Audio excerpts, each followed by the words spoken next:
حدیث بیان کی جاتی ہے جو عصر کے بعد سو جائے اس کی عقل ماری جاتی ہے تو وہ خود کو ہی ملامت کرے، یہ حدیث ضعیف ہے. ٹھیک ہے، لیکن یہ بات درست ہے کہ دن کے آخری حصے میں سونا حماقت ہے.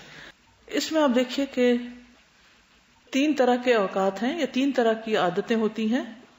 ایک ہے نماز عشاء سے پہلے سونا مکروہ ہے. رسول اللہ صلی اللہ علیہ وسلم نماز عشاء سے پہلے سونا اور نماز کے بعد باتیں کرنا ناپسند فرماتے تھے. صحیح بخاری کی روایت ہے. چاشت اور دن کا آخری حصہ، الادب المفرد کی روایت ہے، دن کے اول حصے میں سونا جہالت ہے. دن کے اول حصے میں سونا جہالت ہے. دن کے درمیانی حصے میں سونا پسندیدہ ہے، قیلولہ کا وقت، دوپہر کا، مڈ ڈے. اور دن کے آخری حصے میں سونا حماقت ہے.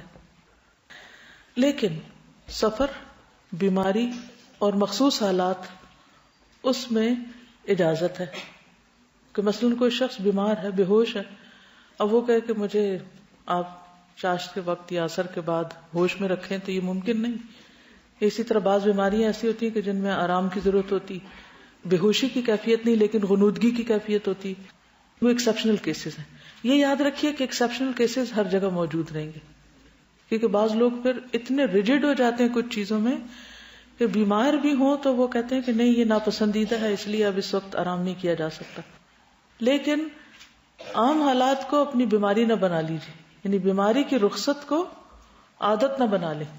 رخصتیں مخصوص اوقات ہی کے لیے ہوتی ہیں یا مخصوص حالات کے لیے ہوتی ہیں. عادت اور رخصت میں فرق ہے. عادت وہ ہے جو تسلسل کے ساتھ کی جائے گی، مستقل طور پر وہ کام کیا جائے گا، اور رخصت عادت کے بیچ میں آسانی کے لیے ہے. ٹھیک.